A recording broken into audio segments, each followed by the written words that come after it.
Blessed morning, everyone. This is Sunday at ang mensahe ng Diyos sa atin sa umagang ito ay kukunin natin sa Deuteronomy chapter 6 for verse 4 to 9. Ito ay sa saling Tagalog.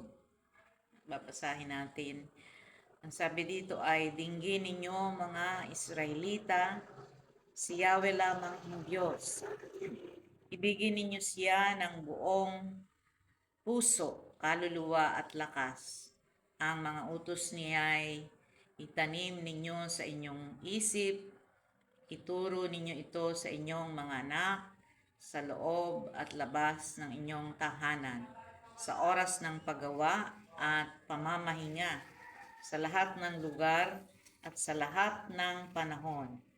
Ipulupot ninyo ito sa inyong mga bahay bilang tanda, itali sa inyong noo, isulat sa mga hamba ng inyong pinto at mga tarangkahan. Ito yung salita ng Diyos na direktang sinabi ng Panginoong Diyos sa mga Israelita noong panahong una na ang tagbilin nga niya ay ang mga salita. Ang sabi ay, dinggin ninyo mga Israelita. So, talagang ibinibigay ng Diyos sa mga Israelita ang mga bagay na ito. At ito ay, ang salitang ito, ang mensaheng ito ay hindi lang sa panahon natin ngayon, ay hindi lang sa mga Israelita nakatuon ang mensahe, kundi sa lahat na ng mananampalataya. At ang sabi nga, dinggin ninyo mga Israelita, si Yahweh lamang ang Diyos. Kaya't yung mensahe na ito hanggang sa ngayon, ito pa rin yung mensahe na nais iparating ng Diyos. Na siya ang nagpapakilalang Diyos, ang ating Panginoong Yesukristo. Ibigin ninyo siya ng buong puso, kaluluwa at lakas. Kaya kung tatanungin natin ang mga sarili natin ngayon, at tatanungin ninyo kung hanggang saan yung pag-ibig nyo sa Diyos ngayon. Ito ba ay nangangahulugan ng inyong buong puso, kaluluwa at lakas? Diba? Kung ating bibigyan ng pansin, kapag tayo ay nagmahal, buong puso, buong kaluluwa at lakas. Yun nga, minsan ang aking nais iparating sa atin, lalo na sa inyong mga kabataan. Diba, sa panahon na kayo ay nagkakaroon ng mahal o nagugustuhan.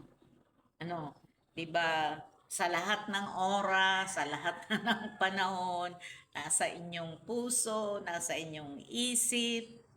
Ganon din ang Diyos. Ganon din ang nais ng Diyos sa atin. So sabi, ibigin ninyo siya ng buong puso, kaluluwa at lakas. Ang tanong ko ngayon ay sa inyong mga kabataan, ang bagay na ito ba ay nararamdaman nyo na? Na kaya nyong ipaglaban ang inyong pag-ibig sa Diyos kapag dumating na yung panahon na nasusubok yung ating mga puso sa pagmamahal sa Kanya. At ang sabi dito, ang mga utos niya ay itanim ninyo sa inyong isip. Ang mga utos. Ang utos, diba, kapag meron tayong mga utos, tayo bilang tao, bilang ay alam natin yung utos ng ating mga magulang. Kapag tayo naman ay nasa paaralan, alam natin ang utos ng ating mga guro. So gayon din sa salita ng Diyos, ang sabi, merong mga utos at ang sabi, ang mga utos niya ay itanim ninyo sa inyong isip. Ituro ninyo ito sa inyong mga anak. So yung mga anak, meron ding salita ng Diyos na pagpapalain yung ikalawa at ikatlong saling lahi. So sino yung mga unang lahi? Siyempre yung mga anak. At ikatlong saling lahi ay ang mga apo. Ano ang sabi? Ituro ninyo ito sa inyong mga anak sa loob at labas ng inyong tahanan. Kaya ito yung bagay nating ginagawa. Ako bilang lingkod ng Diyos na hindi ko hinahayaan na hindi kayo maturuan ng bagay na ito, na hindi maiparating sa inyo kahit sa salita man lang na yung mga bagay na ginagawa ko na pagtuturo ay ayon din sa utos ng Diyos. Sapagkat ito sabi, ituro ninyo ito sa inyong mga anak sa loob at labas ng inyong tahanan. Tandaan ninyo, ang bagay na ito ay iniutos noon pa man ng Diyos sa mga Israelita. At ang mga bagay na ito ay ginagawa pa rin noong talagang mga Israelita hanggang sa ngayon. No, masasabi kong totoo sapagkat nakita ko ang bagay na ito nung nagkaroon nga ako ng trabaho sa Israel bilang caregiver. Yung mga talagang traditional na mga Israeli, talagang tinuturo nila, no? Yung mga bagay na patungkol sa pagsampalataya. Nakakalungkot lang sa isang bahagi na kahit hanggang sa ngayon, ang mga Israelita ay hindi inaari ang ating Panginoong Jesucristo bilang Panginoon at tagapagligtas. Nung tinanong ko minsan sa aking employer, kay Dr. Alexander Hill, Aba, naniniwala ka ba kay Jesus? Sabi niya. Oo, sabi niya, naniniwala ako sa kanya bilang tao, na siya ay nanguna, para bang hero, para gano'n. Pero sadly, hindi bukas sa kanilang isipan na ito yung Panginoong Hesukristo na nagkatawang tao at ngayon ay nasa piling ng ating Diyos Ama. At siya yung tao na nagbigay sa atin nagbigay ng kanyang buhay para sa atin bilang Panginoon. At ngayon bilang Panginoon, nakasama na ng ating Ama sa langit, ay nananatili ang kanyang pagkapanginoon. At yun yung kailangang mabuksan sa isipan ng lahat. Kaya tayong mga hintil ngayon talagang nilalakaran natin ang bagay na ito. Kaya ito sabi, sumusunod tayo dun sa bahagi ng Deuteronomy chapter 6, 4-9. Ang sabi dito ay sa oras ng paggawa at pamamahinga sa lahat ng lugar at sa lahat ng panahon. So hindi noon, ngayon, bukas, sa lahat ng panahon. This is forever. Forever na ito. Sabi ay sa oras ng paggawa, kahit sa paggawa, di ba sa oras ng paggawa, talagang bago tayo gumawa, yung talagang mananampalataya, nakakaroon sila ng pananalangin. Tayo, bago kumain, nagkakaroon ng pananalangin. Kaya ang sabi, ituro sa oras ng paggawa at pamamahinga sa lahat ng lugar. So walang lahat ng lugar Sabi sa lahat ng lugar at sa lahat ng panahon. So walang inaantay ng panahon, walang nakaraan, walang ngayon, walang bukas, kundi ang sabi sa lahat ng panahon.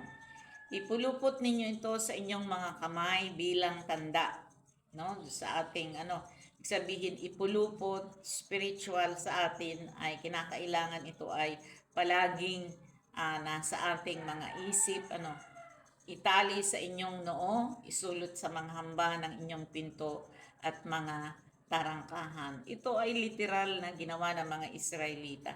Kaya ngayon, kahit hanggang ngayon, yung mga tinatawag na conservative Jew, kung makikita nyo yung mga nakapulupot, may mga nakapulupot silang itim na tali sa kanilang mga kamay. Doon ang galing yung ipulupot ninyo ito sa inyong mga kamay bilang tanda. At naglalagay din sila ng mga tali sa kanilang, naglalagay ng tali na itim sa kanilang noo.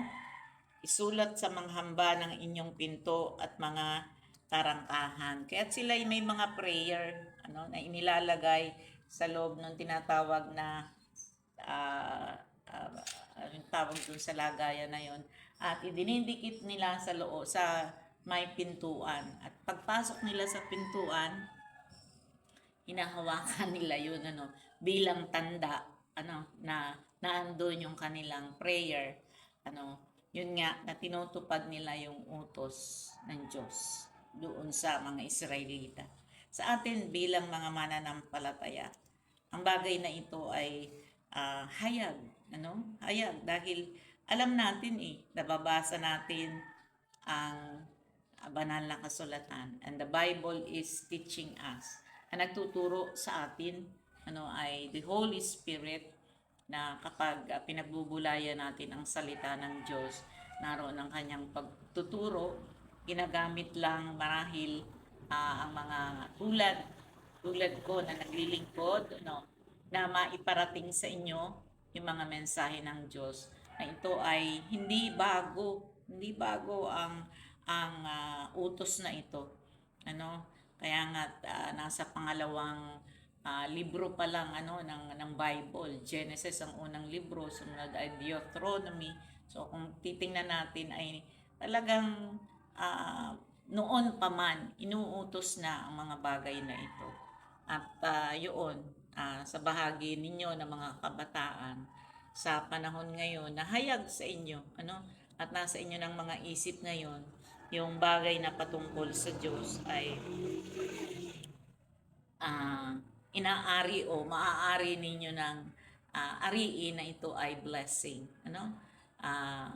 kaysa doon sa mga kabataan na walang alam o meron man silang narinig, subalit hindi tumatanim sa kanilang mga puso, isipan, at sabi tumatagos nga ito hanggang kaluluwa.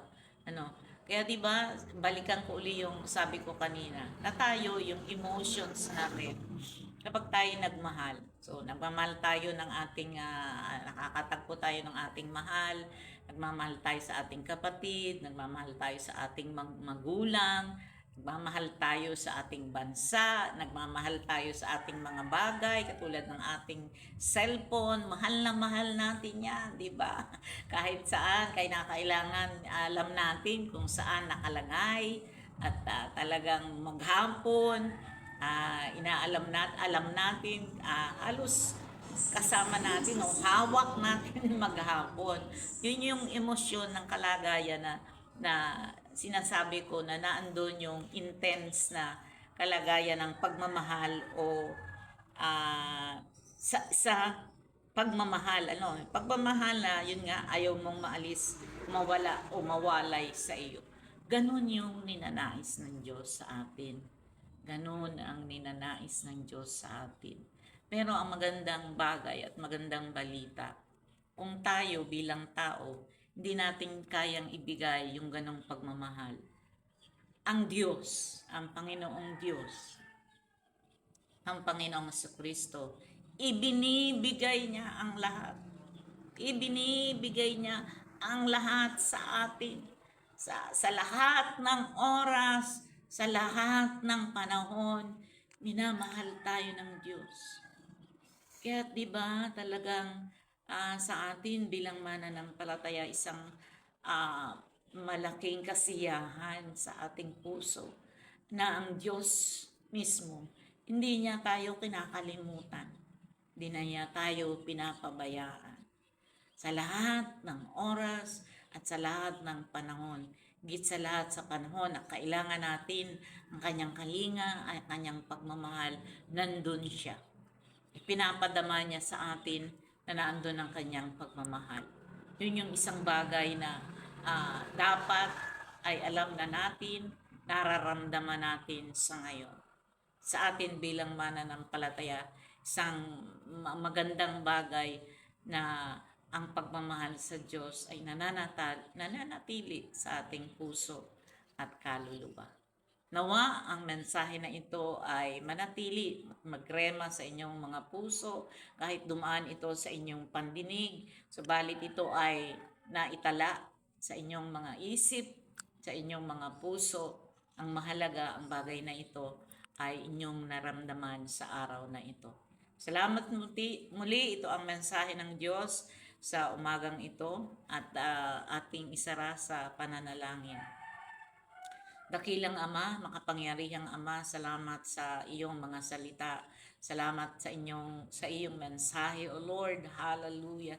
Na ang pagmamahal na iyong inuutos noon pa man sa amin na sumunod sa iyo, Lord, alalahanin ka sa oras ng paggawa, sa oras ng pamamahinga, at sa lahat ng panahon. Subalit kami, Panginoon, na bilang mga tao, na nasa katawang tao, Lord God, ay nakakaroon ng pagkakataon ng panghihina, nakakalimot, Lord God, nakakasala. Subalit ikaw ang Diyos na makapangyarihan sa lahat. Sa iyong pagka-Diyos, O Lord, hindi mo hinahayaan na kami ay makalimot, O Lord God. Ikaw nagpapaalala, O Lord God. Ikaw mismo, Lord, ang kumakatok sa aming puso, isipan at kaluluwa. Ito yung bagay na inaari naming blessing, O Lord God. Inaari namin kaloob mo sa amin sa lahat ng panahon. At salamat sa bagay na ito, Panginoong Kristo, sa iyong pagmamahal. Holy Spirit, salamat sa iyong pagbibigay sa amin, O Lord, ng guide, O Lord, na patuloy yung pinagkakaloob sa aming puso at isipan. Ama, sa iyong pagmamahal, sa iyong anak, O Lord God, sa lahat ng mga tao bilang mananampalataya, buong puso kaming paulit-ulit na nagpapasalamat kung may panahon na kami nakakabitaw, Lord God. Naniniwala kami na hindi mo kami binibitawan sa lahat ng oras at sa lahat ng panahon. Kaya kami bilang mananampalataya ay nagpapasalamat ng paulit-ulit, walang hanggang pasasalamat sa iyo, Panginoong Hesus. Hallelujah. Ama, salamat sa mga bagay na patuloy mo pong pinagkakaloob sa amin. Muli sa umagang ito, pinupuri ka namin at pinapasalamatan sa matamis sa pangalan ng ating Panginoong Kristo. Amen, amen, and amen.